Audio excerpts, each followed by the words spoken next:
the jury find the defendant, Kyle H. Rittenhouse, not guilty. Well, now at 5:30, Kyle Rittenhouse overcome with emotion as the jury sets him free. Welcome back to CBS 2 News at 5. I'm Jeff Vaughn. And I'm Pat Harvey. Rittenhouse has been acquitted of homicide, attempted murder, and reckless endangerment in that summer of 2020 confrontation in Kenosha, Wisconsin. Yeah, he claimed he was defending himself against attackers. Prosecutors argued he was an instigator when he brought a rifle to that protest. CBS 2's Michael George is live in Kenosha, Wisconsin. And Michael, what were the key elements that handed the defense a victory? Well, Pat, Jeff, it's always difficult to know exactly what the jury was thinking when they made their decision, but central to the case were the judge's instructions to the jurors before they began deliberating. The two big questions: was Kyle Rittenhouse in genuine fear of his life during that incident? And number two, were his actions reasonable? So it's clear from the jury's decision that they feel that Kyle Rittenhouse's actions that night were reasonable, and that seems to be why they made their decision. So, Michael, so far, are you hearing about any possible protests? I know there's a lot of people on edge about any protest happening there tonight. It's nightfall there. It's a little bit later. What are you hearing? Yeah, there have been protesters out here throughout the week, including right when the verdict was read, about 50 protesters. And I would say they were pretty evenly divided between those who supported Kyle Rittenhouse and those who felt he should have been convicted. Now, after the verdict was read, there were cheers by the Rittenhouse supporters. People were honking their horns. Some of the folks who did feel that Rittenhouse should be convicted were dejected. There were some arguments, there was some yelling, but no violence. And a few hours after the verdict, that protest dispersed. Everyone went home peacefully. The National Guard is on standby tonight for the possibility of unrest, but so far we have not heard of any violent incidents here in Kenosha. All right. Well, Michael George, thanks so much for joining us, and we hope it stays that way. Well, the verdict in that case reaches past Kenosha, Wisconsin. The case is fueling the national debate over guns and race relations. And joining us live now with legal insight is criminal defense attorney Alexandra Kazarian. Welcome, Alexandra. Thank you, Pat. From a legal standpoint, was the full acquittal surprising to you or not? You know, it really wasn't. Kenosha is an open carry location, and the jury really had to decide, did he bring a gun there for the sole purpose of murder, for killing somebody?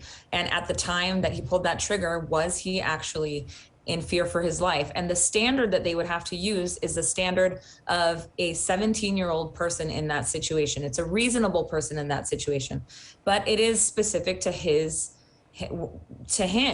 And so knowing that it's an open carry state, even though, you know, you may argue that he had no business being there. He didn't need to be there. He crossed state lines. He had nothing to do with it. But they allow people in general to open carry. There are situations where that's allowed. So it makes it a little less nefarious that he went there with that gun.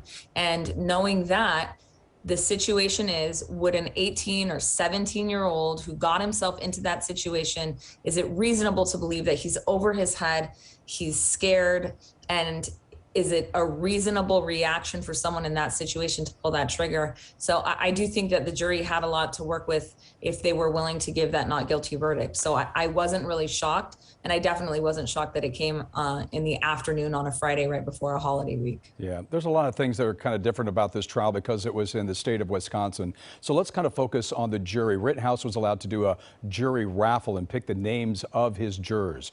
One, how common is that, and is this kind of exclusive to Wisconsin?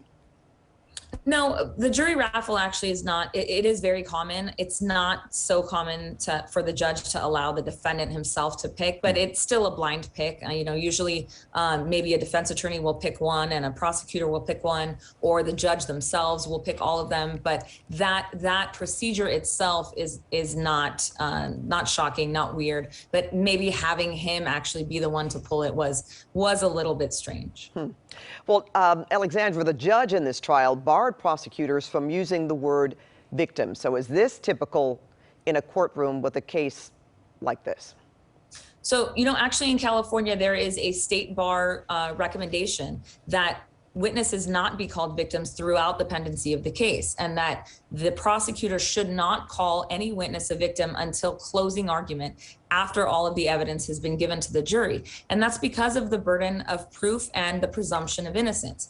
If you think about it, if you had a loved one that was in trial and they were defending themselves and they were saying, look, these people that are testifying against me are not telling the truth, but the judge and the prosecutor and everyone in the courtroom was already calling them victims, it wouldn't seem right. You would ask yourself, where is this presumption of innocence? If the person that's on the stand, that's on trial, is innocent, why are we already presupposing that these people are victims? So it's something that defense attorneys ask for in every single case, but it's not given. It's not often that a judge will allow that, even though California state bar rules do recommend that witnesses not be called victims until closing argument.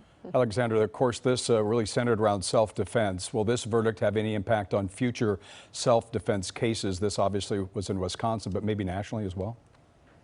Well, it went exactly the way a self-defense case would go. And, there's some question about why he testified or would he testify.